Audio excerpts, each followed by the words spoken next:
चंगेज़ खान के बारे में आज हम बात करेंगे। चंगेज़ खान के पास एक औकाब था जिससे उसे बड़ी मोहब्बत थी। वैसे दुनिया में बड़ी कम लोगों से या कम चीज़ों से चंगेज़ खान को मोहब्बत हुई है। एक ज़ालिम जाबर आदमी था। आप आहरिचटान पढ़ें, उसमें ताहिर बिन यूसुफ की मुलाकात पढ़ें, जिसमें ताहिर बिन यूसुफ को जब मुलाकात करने के लिए गया है चंगेज़ खान के साथ, तो उसे बताया गया कि तुमने उसकी आंखों में आंखें डाल के बात नहीं करनी, बात करते हुए तुम्हारे माथे पे तेवरी नहीं आनी चाहिए, तुम्हारी आवाज़ जो है वो चंगेज़ की आवाज़ से बुलंद नहीं होनी चाहिए। ये कुछ चीज़ें हैं जिनका तुमने ध्यान रखना है उसके साथ बात करते हुए। ये एसओपीज़ हैं जिनके ऊपर तुमने अमल करना है। अदरवाइज़ अगर तुम्हारी आवाज़ उसकी आवाज़ से बुलंद हुई तो तुम्हारा सर काट दिया जाएगा। ताहिर बिन यूसुफ कहता है कि जब मैं उसके महल में पहाड़ की चोटी पर जब मैं पहुंचा हूँ तो एक तो जब सीढ़ियाँ में चढ़ता हुआ गया हूँ तो वहाँ पर काफ़ी सारे सर थे। जब मैं उसकी दरबार के करीब पहुंचा तो वहाँ पे कुछ लड़कियों के, बड़ी खूबसूरत लड़कियों के सर वहाँ पे पड़े हुए थे।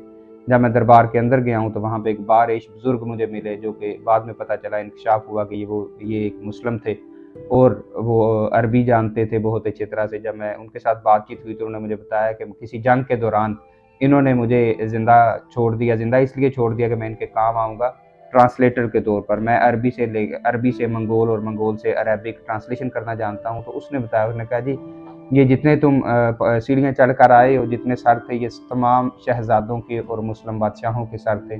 और ये इसके महल के करीब जो सर पड़े हुए थे खूबसूरत लड़कियों के, वो सर मुस्लिम खूबसूरत शहजादियाँ जो हैं, प्रिंसेस जो थी, ये उनके सर रखे हुए हैं। तो कहता मैं ये देख के बड़ा हैरान हुआ। तो उसने मेरी हैरानगी में मज़ीद इजाफ़ा उस वक़्त किया जब उसने दरबार का पिछली साइड की विंडो खोली। उसने कहा कि इस तरफ आके मंजर देखो। कहता जब मैंने वहाँ पे देखा तो हद निगाह सरों के मीनार बने हुए थे और वो तमाम सर मुसलमानों के सर थे। तो कहता है कि उसने मुझे ये इंकशाफ किया। उसने बताया जनाब कि ये चंगेज़ उस अपने जर्नैल को, उस अपने सिपा सलार को या सिपाही को, फौजी को बड़े से बड़ा इनाम देता है जो जितना बड़ा मीनार मुसलमानों के सरों का बनाता है। ये चंगेज़ खान, हलाकू खान और ये जितनी भी इनका फैमिली है, ये सभी लोग बड़े ही ज़ालिम जाबर थे। मतलब पूछा, एक दफ़ा इससे पूछा गया कि तुमने ज़िंदगी में कभी किसी के ऊपर तरस खाया? तो उसने कहा जी हाँ जी, मैंने तरस खाया। उन्होंने कहा तरस किस पे खाया? उसने कहा मैंने एक दफ़ा दरिया में एक बच्चे को डूबते हुए देखा। तो बच्चा गोते खा रहा था तो मैं किनारे पे खड़ा हुआ था। तो बंदे ने पूछा तो फिर क्या आपने उस बच्चे को बचा लिया? उसने कहा नहीं, बचाया नहीं था, मैंने तीर मार दिया ताकि आसानी से मर जाए और जल्दी मर जाए ये बच्चा। तो कहता है ये मैंने अपनी ज़िंदगी में रहम एक दफ़ा खाया था। उकाब इसने रखा हुआ था, बड़ा प्यार था इसे अपने उकाब के साथ। तो कहते हैं कि जहाँ पर भी शिकार के लिए जाते था अपने उकाब को साथ लेके जाता था। एक दफ़ा ये अपने साथ अपनी कुछ सिपाह को लेकर तो गए शिकार के लिए। सारा दिन मारा-मारी होती रही, घूमते रहे, फिरते रहे, लेकिन कहीं पर भी इन्हें शिकार ना मिला। सब लोग वापस आ गए। जब थके-हारे सब लोग वापस आए तो ये अपने उस पे था, एक अपनी ईगो में था कि भई शिकार से हाली मैं कैसे वापस आ सकता हूँ। लिहाज़ा उसने अपने उकाब को साथ लिया और अकेला दोबारा शिकार के लिए निकल गया। कहते हैं जब ये दोबारा शिकार के लिए गया तो वहाँ पे अगेन वही मामला हुआ, किसी को शिकार ना मिला। भूख से ये और प्यास से बहुत ज़्यादा इसे शिद्दत महसूस हुई।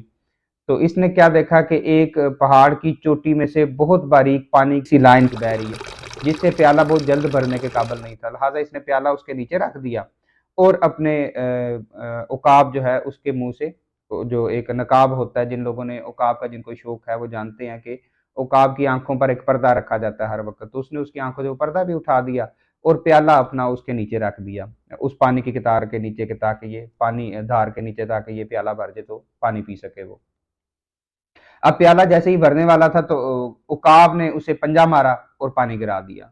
ये बड़ा हैरान हुआ चंगेज़, इसने दोबारा प्याला वहाँ पे रखा, काफ़ी देर इंतज़ार किया। अगेन जब वो प्याला भरने वाला था, इसने दोबारा पंजा मार के तो इसके उकाब ने पहले पानी गिरा दिया। इसे बड़ा गुस्सा आया कि 2 दफ़ा हो चुका है और अगर तीसरी दफ़ा किसी बंदे ने, अगर कोई बंदा देख ही रहा हुआ तो उसने कहना भई इसका तो अपने पालतू परिंदों के ऊपर कंट्रोल नहीं है, जानवरों के ऊपर कंट्रोल नहीं है, तो अपने राया के ऊपर कैसे कंट्रोल करेगा? खैर इसने अपनी तलवार निकाली और दोबारा से वो प्याला उस पानी की धार के नीचे रख दिया। वो तलवार इसलिए उसने निकाली कि अगेन अगर इसने पानी गिराया तो मैं इसका सर उतार दूँगा, इस उकाब का। अगेन वही मैटर हुआ कि जब वो प्याला भरने लगा, तकरीबन भर चुका, उकाब ने दोबारा पंजा मार के तो उसका वो पानी गिरा दिया। इसे ये बड़ी अपने लिए हद तक महसूस हुई, बड़ी अपनी इंसल्ट फ़ील हुई। इसने उस तलवार के साथ उसी वक़्त अपने उकाब का सर उतार दिया। उकाब को जब इसने मार दिया तो वहाँ से अपना प्याला उठाया और ऊपर जब पहाड़ी पे चला तो ऊपर एक छोटा-सा तालाब था, जिस तालाब से वो पानी की धार नीचे आ रही थी। जब इसने वो तालाब देखा तो तालाब के पास उस इलाके का सबसे बड़ा एक अज़दहा मरा हुआ पड़ा था, जिसका खून उस तालाब में शामिल हो रहा था।